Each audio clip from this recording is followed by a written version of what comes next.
Hello, everyone. Welcome to the IMAG Multiscale Modeling webinar. And my name is Grace Mary, and I'm chair of IMAG. And I'm very happy to introduce our speaker for today. Dr. Leslie Loew is professor of cell biology, director of the Richard D. Berlin Center for Cell Analysis and Modeling, otherwise known as CAM, and holds the Boehringer Ingelheim Chair in Cell Sciences at the University of Connecticut Health Center. He is also professor of computer science and engineering within the School of Engineering on the University of Connecticut Storrs campus. His research focuses on the chemical and physical mechanisms underlying cell biological processes. As a key part of this research, he has been involved in the design and synthesis of fluorescent dyes to probe cell physiology and the development of quantitative high-resolution microscopic methods for mapping cell structure and function. Les is an organic chemist by training and has developed a series of fluorescent dyes that behave as optical recorders of neuronal-electrical activity. This permits researchers to study the electrical activity of subcellular regions of neurons, as well as how activity spreads throughout complex neuronal circuits. His laboratory is credited with being the first to apply the nonlinear optical effect known as second harmonic generation to high-resolution microscope imaging. He established CCAM in 1994 to consolidate research in new optical photonic image processing and computational techniques for the investigation of the behavior of living cells. The largest CCAM project, called Virtual Cell, aims to develop a computational environment for modeling the complex events underlying cell function. It is the core technology development project of a NIH-NIGMS P41 National Biomedical Technology Research Center. And it has over 20,000 registered users worldwide. In July of 2012, he began a 5-year term as editor-in-chief of the Biophysical Journal, the biweekly scientific journal published by the Biophysical Society. And I'm happy to say that I am very pleased to have Les in the Multiscale Modeling Consortium. He has been very active in our discussions for promoting model sharing through publications, and as editor of the Biophysical Society has contributed a lot of important input into our plan for model sharing. So welcome, Les, we are looking forward to your talk entitled Multiscale and Multiphysics Modeling Within the Virtual Cell Environment. Thanks, Les. Thanks, Grace. Hopefully everybody can hear me without an echo. I see some of you have been having echo problems, and I hope that's not the case here. So yeah, thank you very much for giving me this opportunity to tell you a little bit about Virtual Cell.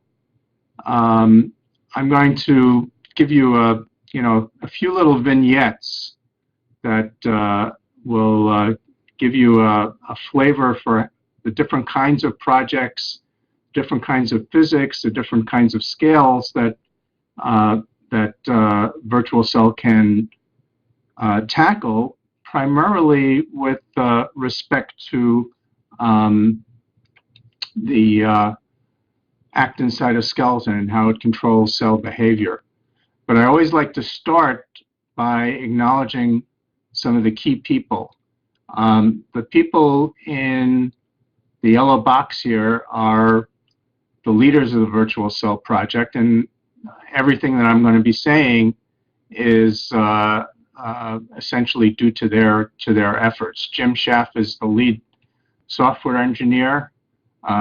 He's an assistant professor here at actually associate professor, I'm sorry, I demoted him.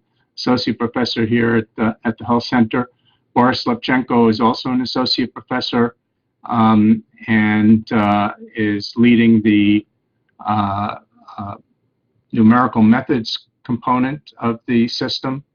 Jan Muraru is another colleague who's involved in the software architecture as well as the hardware architecture that underlies the operation of the system. And Michael Blinoff is involved in some of the new algorithms, especially those involved in rule-based modeling. And finally, Sibeli Falkenberg is the person responsible for one of the algorithms, the new algorithms, which isn't quite in virtual cell, that I'll show you in a few minutes for dealing with combinatorial complexity. So the outline of the talk, I'll be giving you an overview of virtual cell, a very quick overview. I'll then be talking about that algorithm that Sibeli developed for multivalent clusters. And then I'll tell you about a project that's more focused on the actin cytoskeleton, trying to understand actin-driven motility in viruses and bacteria. And finally, at the largest scale, trying to model actin dynamics inside a cell. So as a very brief overview of the virtual cell, it's really a software environment. It's built on top of a database. It has two different interfaces, a graphical modeling interface that's particularly user-friendly for biologists who don't have necessarily a very deep mathematical or physics background, and also a math interface, which is sort of like a MATLAB style interface where people can write down the mathematical descriptions of their system. It can do all sorts of different kinds of simulations, as I'll show you in a minute, and it's built on a database. So when an individual develops a model, they can save it on our database server and keep it private or share it with collaborators, or ultimately when they publish the paper, they can make the model public. And we have something in the range of about 500 public models that are available to anyone to use. And well, let me give you a few more details about what virtual cell can do on this next slide. So the equation here, this partial differential equation, is sort of a summary equation for the kinds of things that virtual cell can do. It follows the detailed concentrations of molecules, a molecule I as a function of time, both in terms of the diffusive or advective behavior of that molecule within a complex geometry, as well as, of course, the reactions, the changes in state, or the interaction with other molecules. So the software can do reaction, diffusion, advection, and also electrophysiology, membrane transport processes. The simulations can be run in 0 dimensions, which means basically ODE simulations, or stochastic simulations for that matter, without explicit account for geometry or diffusion. But we can also do 1, 2, or 3 dimensional geometries, including geometries like the one shown here in this little movie, taken directly from microscope images. So this is a geometry that was used as the basis for a simulation. It's a simulation of an experiment called FRAP, where you bleach a region within the square region within the membrane in this case, and look at diffusion along the surface of the membrane back into that bleached region. So this is a typical kind of use of virtual cell to actually try to understand and analyze quantitative microscopy type experiments. As I mentioned, the models can be run deterministically by solving ODEs or PDEs, or probabilistically by dealing with stochastic reactions and Brownian dynamics if it's a spatial model. And just recently, we've added a new capability where if you have some molecules that are present in very large number that can be best modeled deterministically, but other molecules that are present in very small number that need to be modeled stochastically, we now have a combined stochastic deterministic solver, fully spatial. So you can solve it in a geometry like the one shown in the little movie, dealing with Brownian dynamics for particles that are present in small copy number, and dealing with solving for diffusion or reactions deterministically for those molecules that are present in large copy number. We can do parameter scans in any kind of model. We can do parameter estimation, but just for ODE type models. And as I mentioned, it's built on a database. There are links to external model and pathway resources, external databases that you can use to get information to start building your model. And there's a list here of the kinds of biological problems that people normally use virtual cell for. And as I mentioned, a lot of it is for quantitative microscopy, so fluorescent indicators and probe redistribution.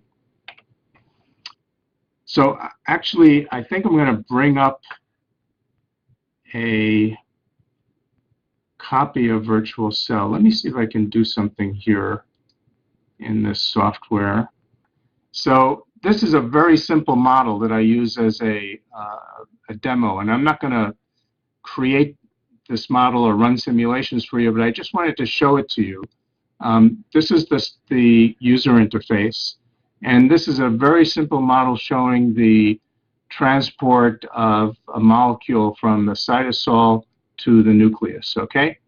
And the cool thing about virtual cell is that you can pose your problem in this very simple way. If I click over here, you can see the rate law for this simple reaction. It's just a permeability. You can pose your problem in this very simple way, and obviously you'll see some more complicated models later on in the talk.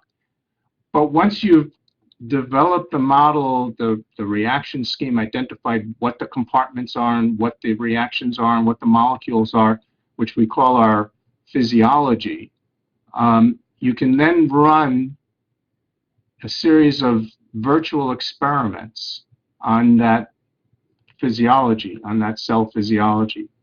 And here you see 4 of these virtual experiments, which we call applications. And one is a 3D image-based experiment, an ODE experiment, spatial stochastic.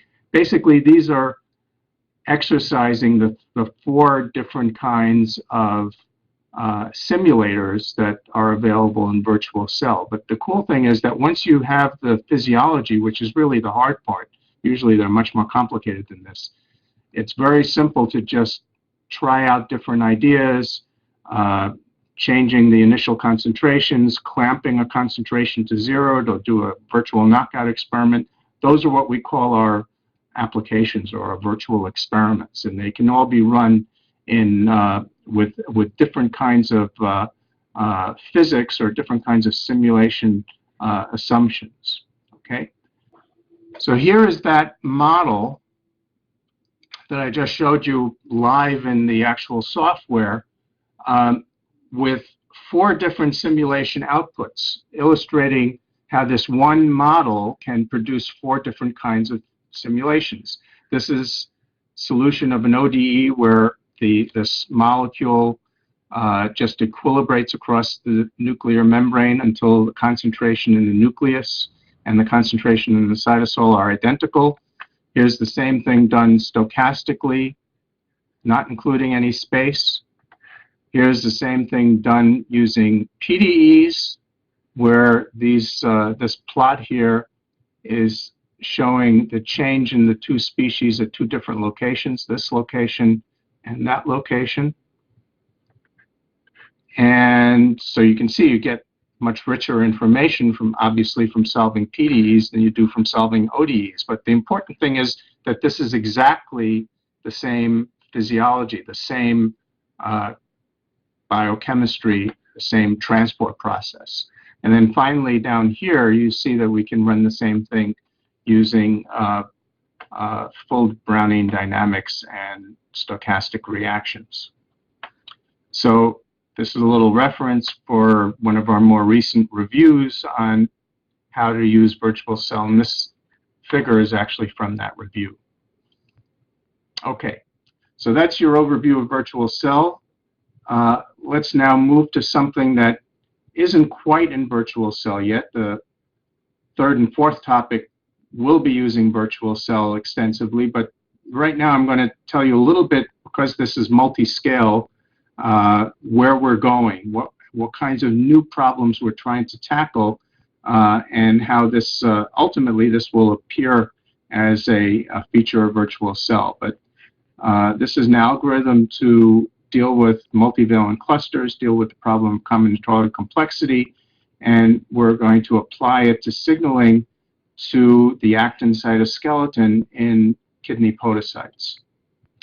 So this should be a familiar cartoon for many of you.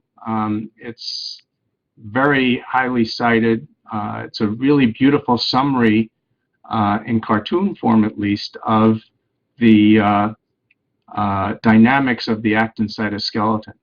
And I'm not going to go through it in detail. I could spend probably 15 minutes just describing all of the details that are in this slide, but the basic idea is that an extracellular stimulus sets off a cascade of events which activates the nucleation promoting factor, and NWASP or WASP or SCAR, which in turn activates a nucleator called ARP23, and ARP23 is these little green guys that form branches on the side of existing filaments. And the branches grow out. They can be capped by capping proteins. They can grow further along away from the cell.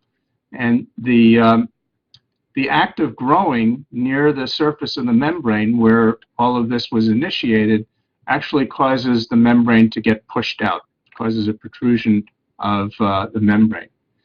As the actin filaments age, they begin to dissociate and then get recharged as monomers, which can then diffuse back to the front and continue to polymerize.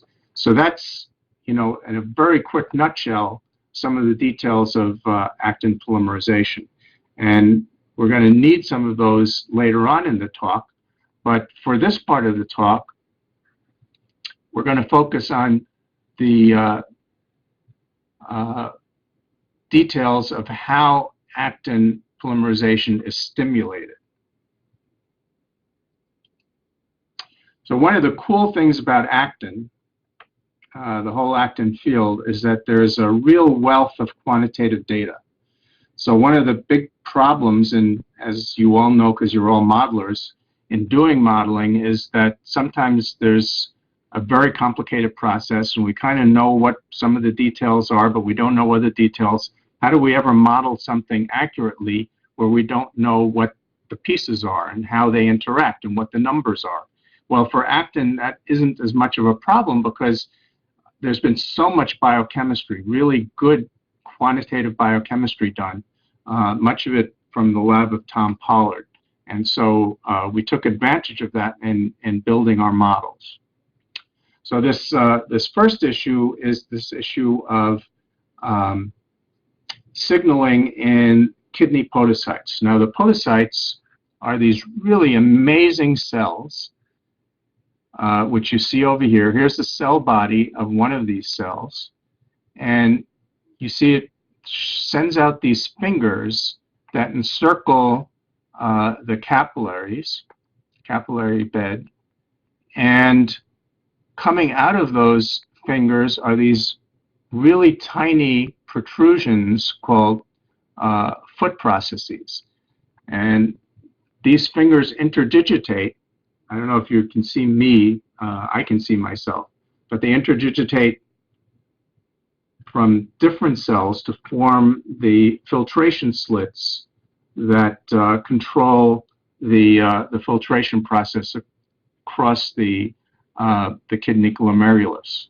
And so amazing morphology here. And the key thing to the integrity of these filtration slits are these interdigitated little filopodia, for lack of a better term, that come out of the podocyte. The key molecule that organizes the foot processes is this molecule called nephrin. Nephrin has phosphorylated tyrosines that recruit an adapter molecule called NCK, that's shown over here, through this SH2 domain. There are 3 phosphorylated tyrosines on nephrin. There's 1 SH2 domain on each of the NCK molecules, but the NCK molecules contain 3 SH3 domains that can interact with one of 5 binding sites on a nucleation promoting factor called NWASP. So that's this molecule over here. The VCA domain of NWASP, in turn, is what activates ARP23 and what produces actin polymerization, produces that branching effect that I showed you on the previous slide. But the key thing is that the nephrin-NIC-NWASP interactions, because there's a trivalent nephrin interacting with a single site on NCK, on NIC, which in turn has 3 sites that can interact with 5 sites on NWASP. This produces a combinatorial explosion of different species. So you can't solve this simply using ODEs, because there are too many different combinations that you have to list before you even begin to solve the ODEs. There are too many different species in your ODE system. So how do you deal with that? So modeling multi-domain interactions, there was a paper that was published a couple of months ago that you can go and get more details on, but this is how we deal with it. We deal with it through this algorithm that Sabelli-Falkenberg developed. So it's based on a really beautiful set of papers from the 1950s by Paul Flory and Walter Stockmayer on polymer chemistry. And what they did was to develop analytical expressions for cluster size distributions and solid gel transitions given a binding site affinity and given valencies and concentrations. So Sabelli actually loves this theory, and she created the analytical expressions are analytical. They're simple, they're equations, but they're not simple equations. And she developed a tool that you can access through this link to solve those equations and to predict the solid gel transition point. But the Flory-Stockmayer theory can't deal with a problem like the one I showed you before for the nephrin-NCK-NWASP interaction. The limitations are that there are no more than 1 binding interaction allowed, and obviously in the case that I showed you before, there are at least 3 different kinds of interactions: the NCK-nephrin interaction and the NWASP NCK interaction, and within those there's a possibility of cooperativity. So cooperativity is also not dealt with in the Flory-Stockmayer theory. So Flory-Stockmayer just can't deal with the kinds of complexes that we all know are so common, kinds of clustering situations that are so common in cell signaling. So more general multivalent systems can be treated with so-called network-free simulators, and a number of these are available.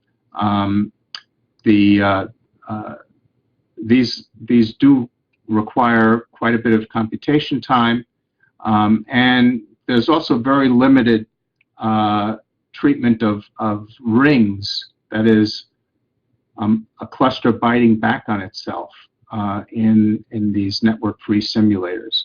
So Sabelli's algorithm does take advantage of some of the ideas in the Flory-Stockmayer theory to develop a multi-step deterministic stochastic clustering scheme that really is a very, very efficient way of dealing with multivalent systems. And the next slide, I'll give you a quick summary of how the algorithm works. So the idea here is, let's take, for example, a trivalent ligand interacting with a bivalent receptor. That's sort of the classical type of system that's used as sort of a benchmark for this kind of problem. So what Flory-Stockmayer theory tells you is to try to divide this up into just dealing with the binding sites. And what you do basically is, instead of dealing with the full molecule, you just deal with the probability that a given binding site type is going to be interacting with its partner. And we can do that for any number of binding sites and any number of partners. I'm just showing you for a single pair here, but you can imagine that this can be done very generally. This gives you the, essentially, by knowing the KDs for these binding sites, you can have the probability that binding site A is bound, and obviously that it's not bound. If you're dealing with cooperative interactions, then you keep the cooperative molecule intact and you develop a probability profile for the different states of the cooperative molecule. It's a little bit more complicated, but it still works. Now, once you have that, you can have that as a function of time. That doesn't have to be, this PA can be time dependent. It doesn't have to be done only at steady state, although obviously you can do a steady state problem. The next step is to consider a fixed number of molecules, say 1,000 A molecules and 1,000 B molecules, and assign each of them an index. And then just randomly, it's really, this is sort of a stochastic step, but it's randomly assigning these pairs with indices corresponding to those molecules. And then the third step is to collect those pairs and cluster them according to molecules that have indices in common. So this is the clustering step. Then the next step, of course, is to run this algorithm many times and get statistics for the average cluster properties that you would get for each of the clusters that you calculate in step 3. So it's a very simple algorithm, and it's a numerical algorithm. It's not analytical, but it's very efficient, and it can give you both kinetic and steady state information about average cluster sizes and average cluster compositions. So as a application of this method, there's this really beautiful Nature paper that appeared a couple of years ago from the Rosen group that we used as an example, and it is specifically dealing with the NCK NWASP nephrin system.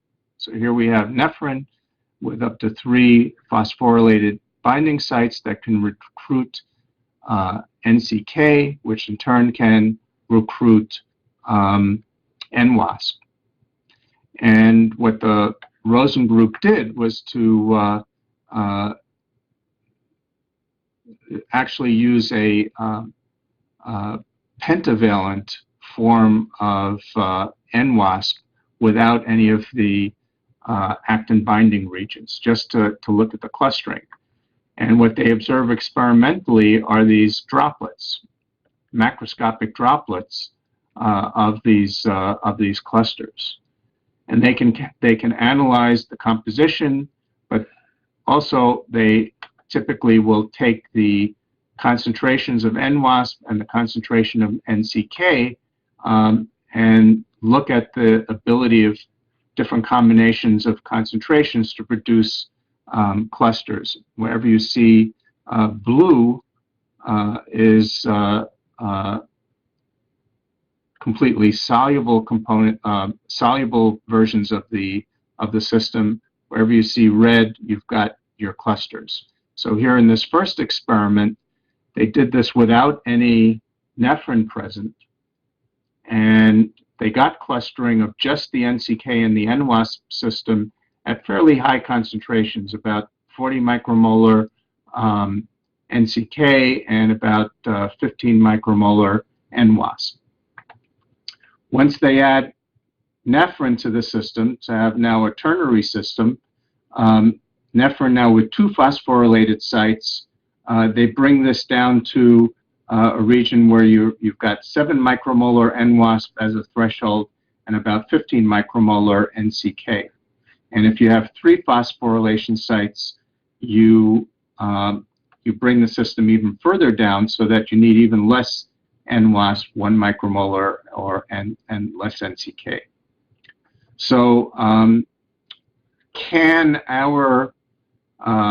the Falkenberg algorithm predict this kind of behavior? And the answer is it does it really quite beautifully, and it also gives us some new insights into how the 3 binding domains in NCK interact with the NWASP molecule, because the only way that we could get these patterns without going through a detailed examination of these diagrams, the only way that we could get these patterns is by assuming that there was a synergistic interaction between 2 of the SH3 domains on NCK and 1 of the proline-rich domains in NWASP. And so it gives us some additional insight as to how the system is working.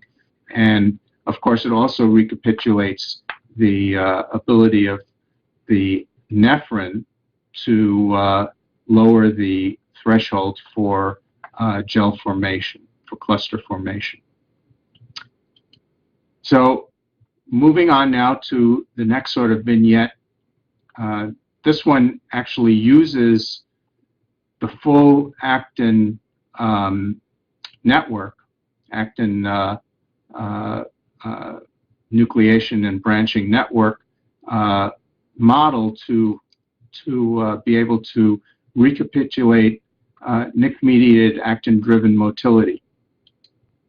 So what kind of system is this? Well, it turns out that many viruses and bacteria infect cells and use the actin machinery inside the cells as sort of self-propulsion engines. So here's vaccinia virus, which brings this molecule A36R to the inner surface of the cell membrane.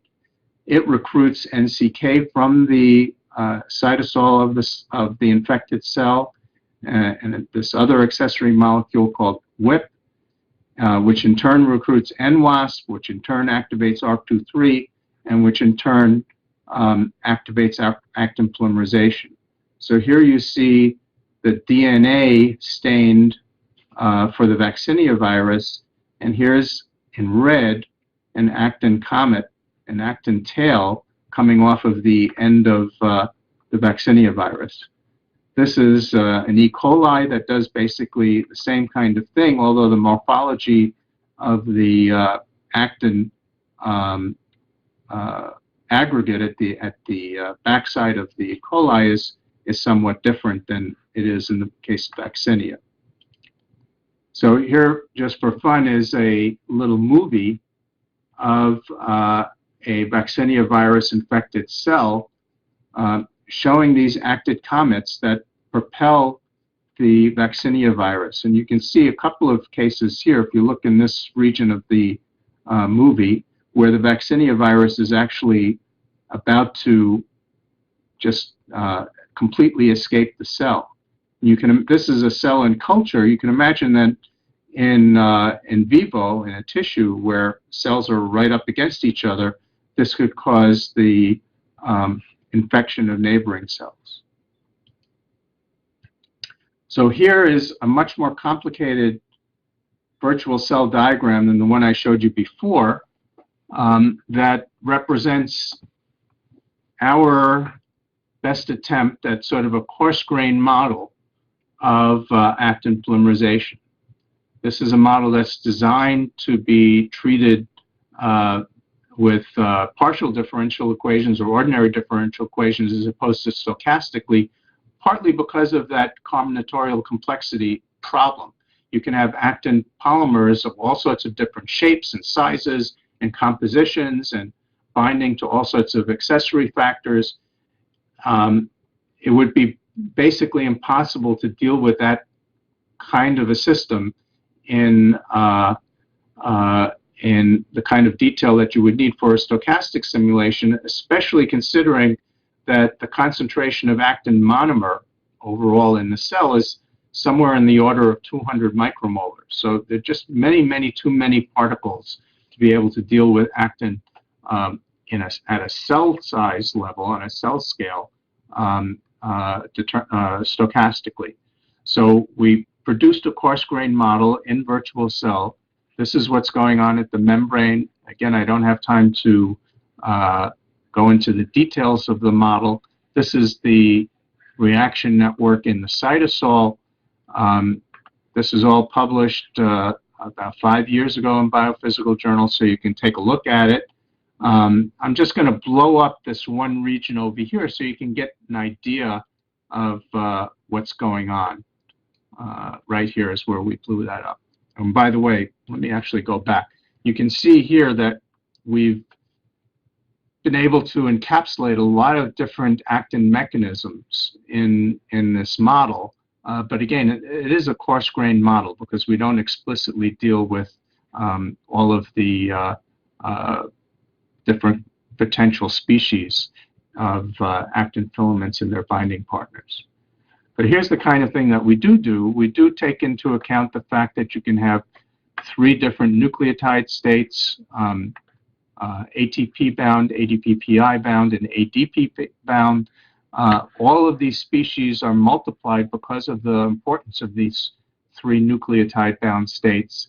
And so there is quite a bit of combinatorial complexity in here already, but it is a coarse-grained model. Here's, just as an example, a zoom in on one part of the diagram where we have a molecule called CAP, which represents capping protein that caps the growing ends of actin filaments. So here's the barb T interacting with CAP to produce C-barb T, and here's barb DPI, and here's barbed D. So that's sort of the kind of detail that we have in this model.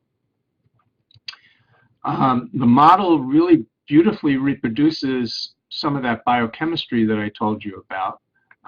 And so these are the kinds of checks that we can do on our model. This is looking at the average length of an actin filament. That's one of the outputs of the model as a function of some of the actin binding proteins. This is profilin and cofilin on the x-axis, and here's capping protein on the y-axis.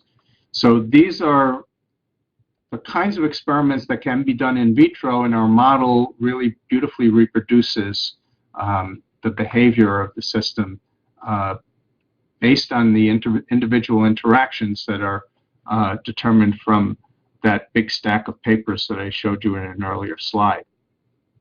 So getting back to the comet tails, this is a paper that was published a couple of years ago. John Ditlev was a graduate student who was really responsible for this. And what he did was to, instead of using a virus or a bacteria to induce comet tails, he tried to develop a much simpler system. And he focused really on NCK itself, but instead of having NCK recruited to a phosphorylated tyrosine, as you saw previously, he took off this SH2 domain, left the SH3 domains which recruit and WASP, and attached the SH3 domains, the three SH3 domains, to a fluorescent marker, mCherry, fluorescent protein marker, a transmembrane domain, CD7, and an extracellular epitope. Okay, and this is the construct that was developed, and for reasons you'll see soon, we also have a sort of a control or a dummy construct where we took the CD16 and the CD7 and labeled it with cerulean. So what this allows us to do then is to use antibodies and then secondary antibodies to form clusters extracellularly, and thus artificially cluster the NCK molecules in the cell. And this is what produces these the system here, where you've got the red NCK and the green actin comets. And so here's a movie of the actin comet tails in this experimental system. We're trying to use this system basically to better understand the details of the stoichiometry by which NCK recruits NWASP, and in turn the stoichiometry of NWASP recruiting ARP23. And so we actually produced a virtual cell model where we included advection to mimic the motion of the comet tails. So this is a velocity field.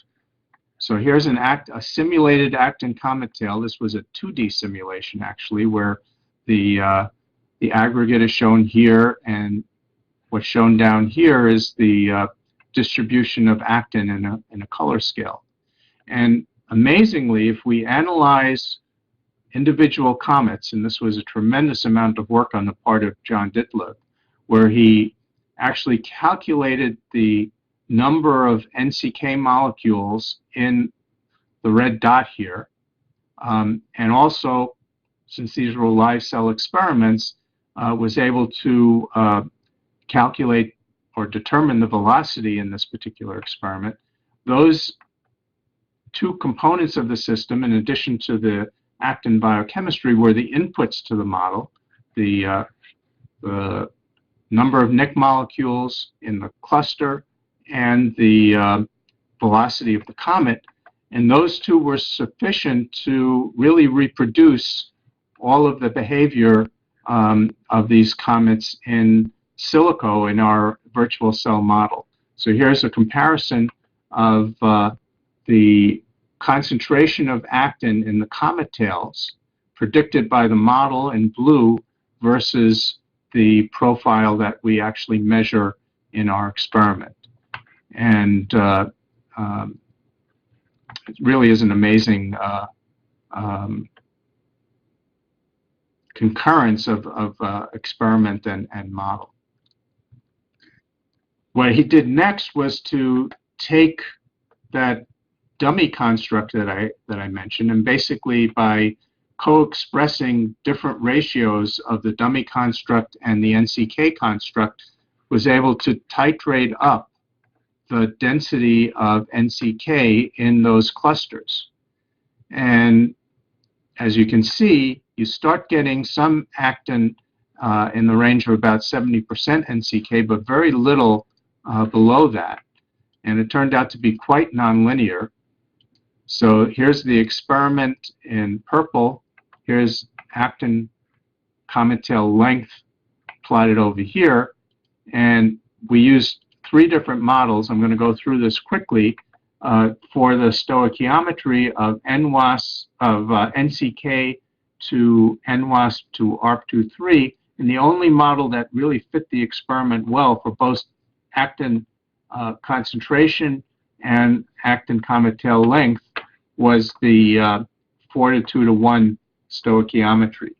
And that led us to some additional data about, or some additional insights into how the NCK adapter protein was recruiting NWASP, and also involving this secondary molecule called WIP.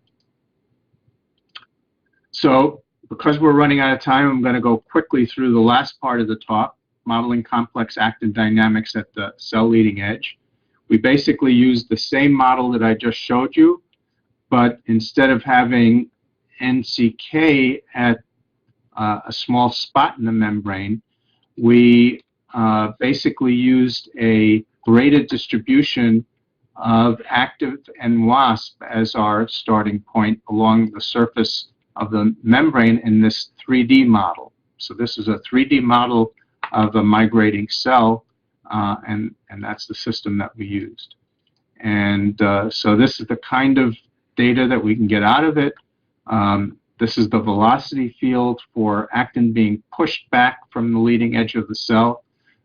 This is the concentration of monomeric actin, of G-actin, and you can see that at the leading edge it's being highly depleted. This is the average filament length, and this is the total F-actin. And we can, make movies of the approach to steady state after we activate NWASP in these cells. So that's the kind of data that we can get out. And finally, this was a really cool property that emerged from this model. One of the other outputs that you can get is not just concentrations of species, but also reaction rates. And so we could output from the model the actin turnover. And as you can imagine, near the front of the cell, the actin turnover is positive. That means actin is actively being polymerized. But just behind the front of the cell, we found that all of the colors here are mapped to different negative values of actin polymerization, which means actin disassembly. So we find a very strong band of actin assembly at the leading edge, and then actin disassembly right behind the leading edge. And then out here in the body of the cell, there's sort of a balance between assembly and disassembly. And this turned out to be exactly what's observed experimentally, and by doing our analysis with our model, we were able to understand the underlying biochemistry that controls this process. And again, I don't have time to go through it, but this was all published a few years ago. So just to give you all a few minutes for questions, I'll get to the conclusions. First part of the talk, I talked about how we can deal with multivalent molecular interactions with this new algorithm that Sabelli-Falkenberg developed. We then talked about actin distributions in comet tails that are a good model for infection by viruses and bacteria. We showed how analyzing the NCK induced comet tails can give us information about the stoichiometry of the signaling molecules associated with this system. And then finally, at the end, I just glossed over quickly how we have this very sharp transition between actin assembly and disassembly in the lamellipodium of migrating cells, and how this emerges from the backflow of dissociation of ARP2/3 branches. And finally, the basic idea here is that all of these models, well, certainly the last two models that I showed you are sort of interrelated. They both use this actin network that we developed, and they were reused in new models, basically using the virtual cell framework. And the database allows you to do this over and over again. So we now have 4 papers that have been developed using that basic actin model, and several other groups are actively pursuing that system as well. And obviously there are many other kinds of models that are in the database that can be used as a starting point for new models. So with that, I'll stop and be happy to entertain any questions. Thank you very much, Les. We'll open the meeting for any discussions. Please unmute your microphones and show your webcams at this point. So this is Germán Caballero. Can you hear me? Yeah, I can hear you. So I'm curious about what is the state of the interaction of this software with the computational neuroscience software, like Neuron and others. Right. We actually had a joint grant with the developers of Neuron, with Mike Hines and Bill Litton. And the idea there was for them to use some of our capabilities, some of our algorithms for solving PDEs, to do a more realistic job of dealing with PDEs and complex neuronal geometries. We can do electrophysiology in virtual cell, but we're still not able to do electrophysiology in a system which is not perfectly space clamped. In other words, if the membrane potential is different in one part of the cell than the other, then our electrophysiology algorithm doesn't work. So Neuron can definitely do that kind of system by using cable theory, and that's where sort of it's complementary to virtual cell.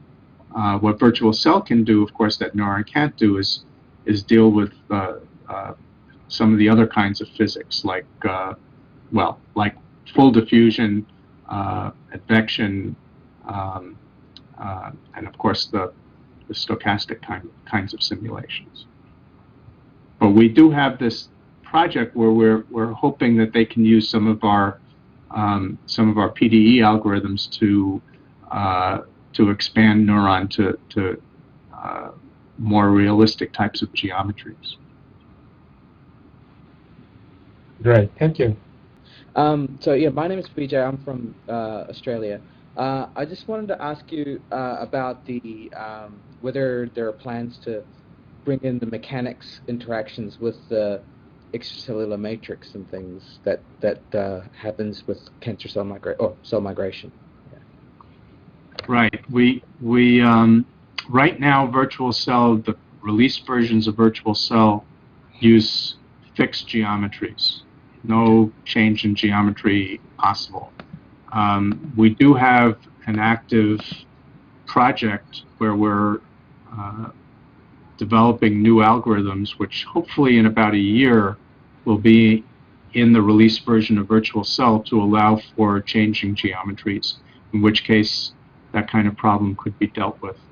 We're doing that now as I don't know if you're familiar with this P41 mechanism, but there's something called driving biological projects. And we have a driving biological project with several groups, but primarily with Alex McGillner for dealing with migrating cells. And so that's what's driving that new technology. But that hopefully will be there in about a year. Okay. Thank you. So I have a question. Can Mm-hmm. you hear me? Yeah. Yeah, so this is Joyce Wong from Boston University. So that was really impressive. So related to the previous question, I was wondering, can you then input, I guess, information on the extracellular matrix itself, right? Because I guess with the integrins, you could then look at binding, like coupling, like how it connects with the cytoskeleton, I guess, in terms of then how it coordinates the actin assembly? Because you showed the lamellipodia formation, right, which is like a first step in migration. So I was just wondering if you can comment on, because my interest is actually in like, substrate mechanics and things, and also I guess it would be things like affinity of the ECM, together with integrins, and like how. So do you envision that being able to be incorporated as well? Yeah, I mean that would be all part of the same capability. The basic physics would encompass that kind of problem. I mean, right now you can, I don't know if this would be useful to you, but you can obviously, maybe not so obviously, you can have interactions with a cell surface and activation of cell signaling processes on the inside of the cell. That can be done now.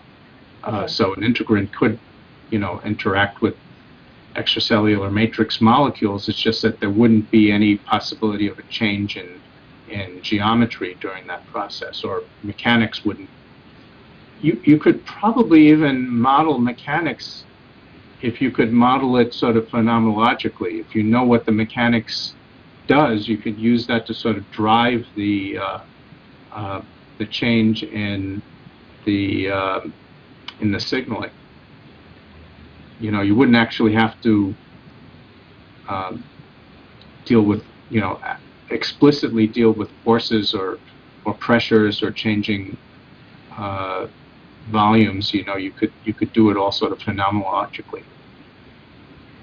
Yeah, and another question I have is more, I guess, for teaching, because so last year in my class, I teach a class to seniors and first-year graduate students, and one of the sections is it's mainly biomaterials and tissue engineering, but I have one section where we talk about cell migration and cell material interactions, and so I was aware of your virtual cell before, and I tried to use it in the class, but I don't know if you have guidance in terms of do you have a suggested or aiding in terms of PowerPoint or even because I tried doing it but just kind of ad hoc, and and we just experimented with some of the examples that you had listed there, but I was wondering how much people are using this in teaching in the classroom. I don't know. Yeah, we're aware of about a dozen places that are using it in teaching. Obviously we use it here to some extent too, but especially in bioengineering departments there are a lot of people using it, and I'm not sure that we know of all the people that are using it, but we're aware of about 10 or so, and I could give you some names offline. Oh, yeah, that'd be great. If you send an email or something. Yeah, maybe I'll contact you offline. So we also have YouTube videos on how to use the software that you can get through our website, and other instructional material.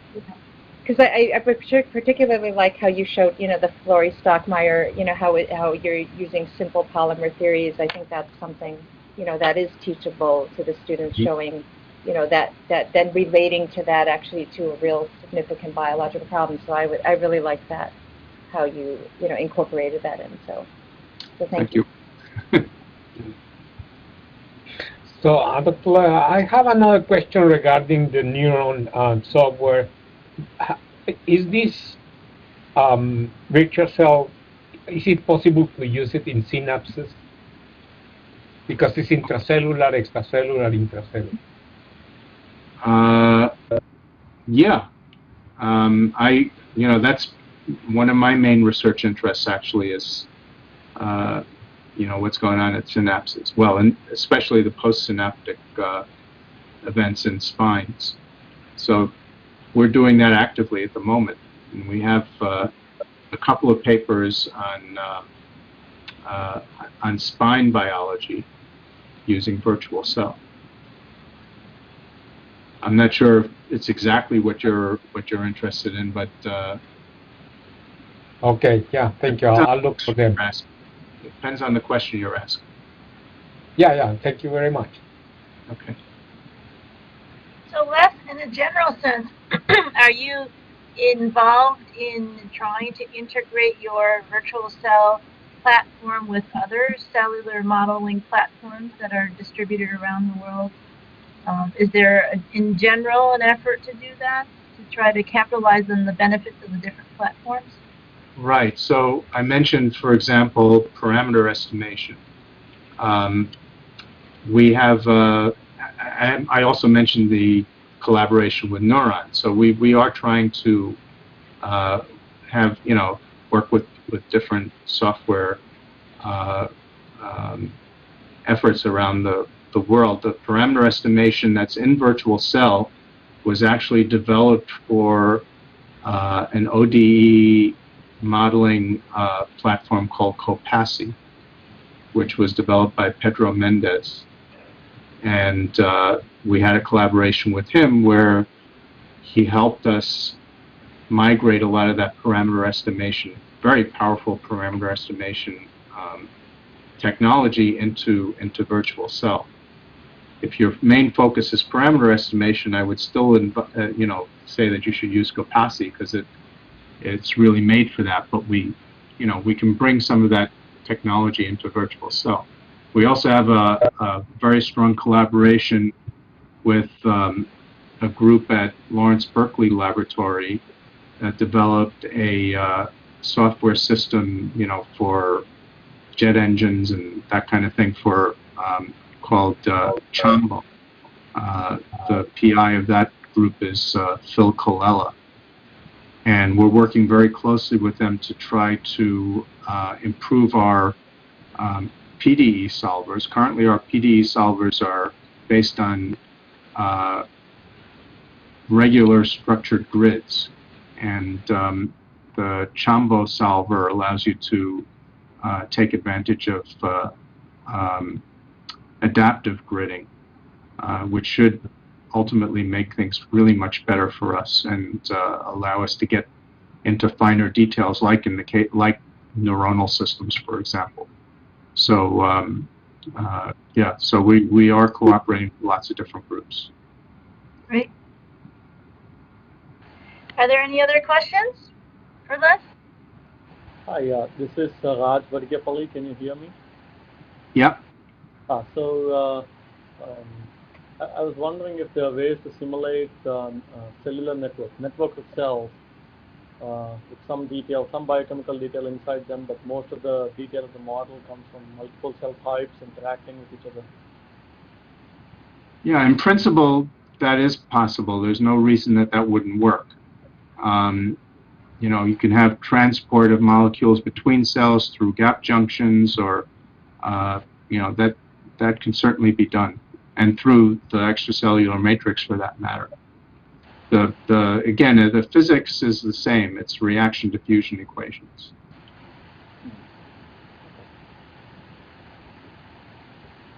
The reason why I asked that question is we're trying to develop a model of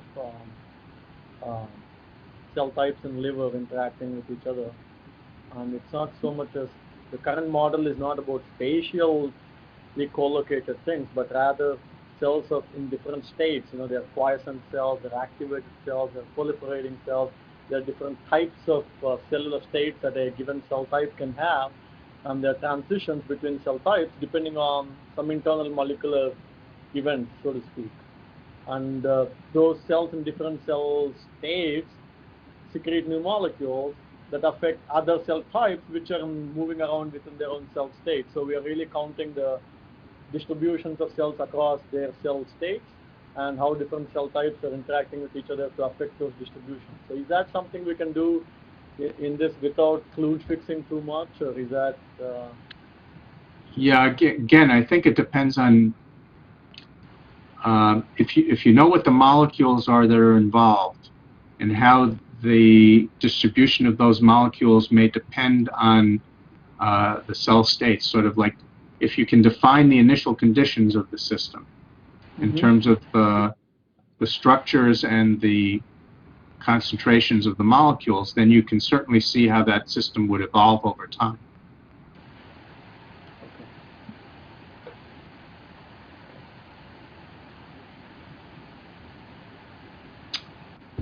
Okay.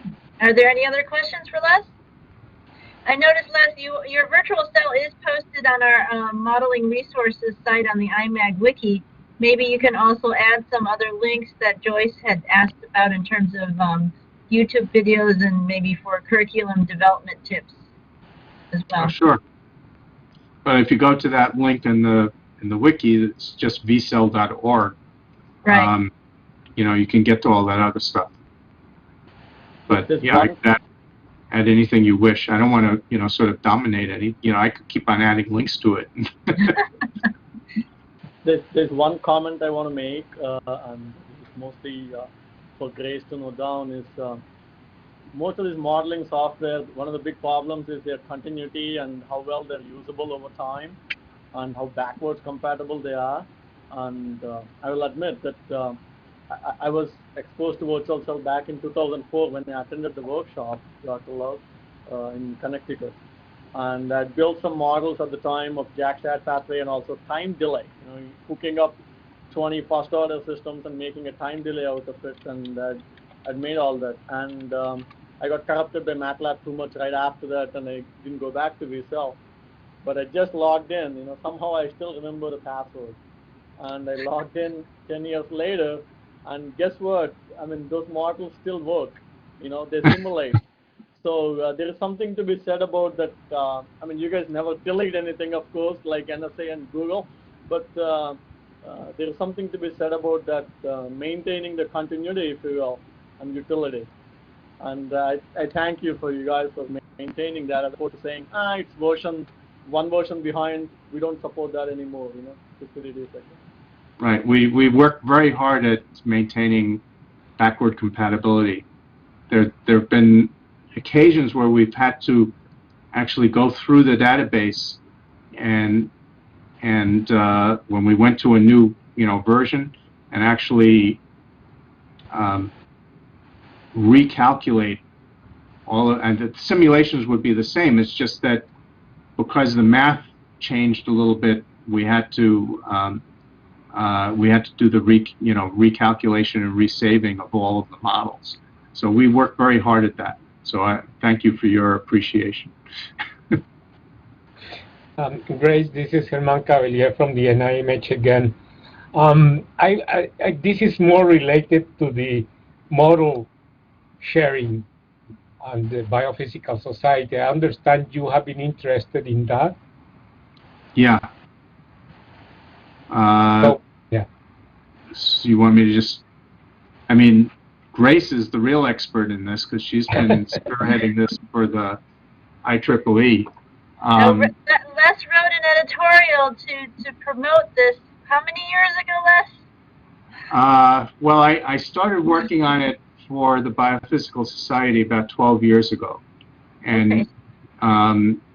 It's not just model standardization and model repository and model reuse, which are all wonderful things, but it's also the idea that, you know, we've got all these electronic journals now. We ought to be able to exercise models right in the journal article. If somebody's publishing a model, you ought to be able to play with it right there, instead of having to try to figure out what the person actually did and run it in some external software like MATLAB or whatever.